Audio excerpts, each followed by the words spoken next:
안녕하세요. 밖에 비가 많이 오던데 출근 다들 잘 하셨나요? 출근길 좀 힘드셨죠? 오늘 하루 종일 비가 좀 많이 온다고 하더라고요.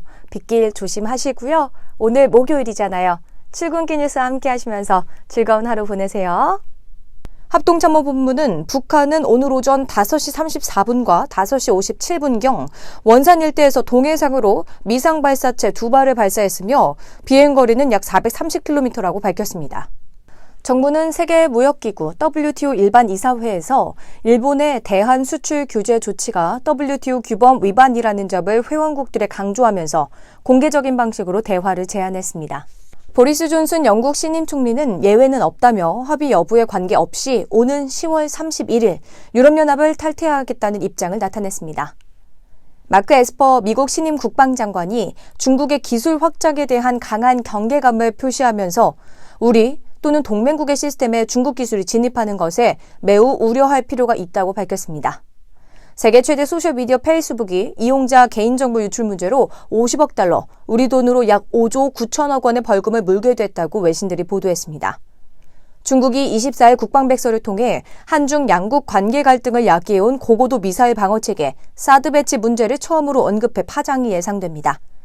홍콩에서 지난 21일 시위대가 중국 중앙정부의 휘장을 훼손해 중국 본토에서 강력히 대응해야 한다는 목소리가 커진 가운데 옛 지도자 덩샤오핑의 생전 발언이 소셜미디어에서 널리 공유되고 있다고 관영 글로벌타임스가 보도했습니다. 하산 로하니 이란 대통령은 서방과 언제든지 협상할 수 있지만 협상하기 위해서 서방에 저자세로 임하지 않겠다고 강조했습니다. 한국 정부가 도쿄올림픽, 패럴림픽 조직위원회 공식 사이트의 지도에 독도가 표시된 점에 대해 이달 중순 일본 측에 항의했다고 산케이 신문이 24일 보도했습니다. 러시아 군용기의 독도 인근 상공 비행과 관련해 일본이 독도 영유권을 주장하며 러시아에 항의하는 억지스러운 퍼포먼스를 부렸지만 정작 러시아는 한국에만 해명을 해 일본 정부가 머쓱한 상황이 됐습니다. 러시아 정부가 자국 군용기의 한국 영공 침범을 공식 부인하고 오히려 한국군의 대응 조치가 러시아 군용기의 안전을 위협했다고 주장했습니다. 존 볼턴 백악관 국가안보보좌관이 최근 일본에서 고노다로 외무상과 만나 미국이 한일 관계에 적극적인 중재 의사가 없다는 취지의 말을 했다고 일본 교도통신이 보도했습니다. 한국과 미국은 존 볼턴 백악관 국가안보보좌관 방한 협의에서 첨예한 한일 갈등의 악화를 막기 위해 외교적 해법을 모색할 필요성에 공감했습니다. 한국이 일본의 우방국인 화이트 국가, 이 백색 국가에서 제외될 경우 일본산 전략물자 등을 수입하려는 한국 기업은 서약서와 함께 사업 내용 명세 등을 상세하게 제출해야 하는 것으로 확인됐습니다. 조윤재 주미대사는 북미 간 실무협상과 관련해 북미 양측이 실무협상 재개를 위한 접촉을 지속하고 있는 것으로 안다고 말했습니다. 규제 자유특구를 저가는 최고 심의 의결기관인 국제자유특구위원회는 23일 정부 서울청사에서 이낙연 국무총리 주재로 제2차 회의를 열고 7개 지방자치단체를 규제자유특구로 지정하기로 결정했다고 24일 밝혔습니다. 홍남기 경제부총리 겸 기획재정부 장관은 국회에서 여야 원내대표를 만나 추가 경정예산안을 시급히 처리해달라고 호소했습니다.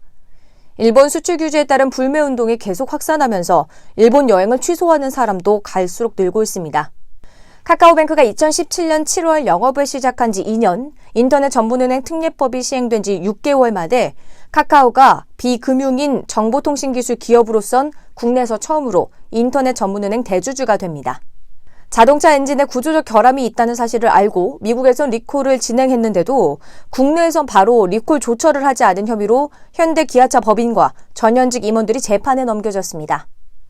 아시아나 항공의 새 주인을 찾기 위한 매각 공고가 이르면 오늘 나오는 가운데 재계에서는 SK, 한화, CJ, 애경 등 기업이 인수전에 뛰어들 것으로 전망하지만 해당 기업은 모두 관심이 없다며 의지를 보이지 않고 있습니다. 북한이 남측의 대북 식량 지원 계획에 대해 돌연 부정적 입장을 보인 데 이어 북측에 체류 중인 한국인 선원들의 송환 문제와 관련해서도 무반응으로 일관하면서 남북관계에 드리운 먹구름이 더 짙어지고 있습니다. 네, 오늘 출근길 뉴스 준비한 수는 여기까지입니다. 비가 이번 주 주말까지는 계속 올 것 같더라고요. 평소에도 우산 잘 챙기면서 다니시길 바라겠습니다. 내일 드디어 금요일이죠. 저희는 또 내일 이 시간에 즐겁게 만나요.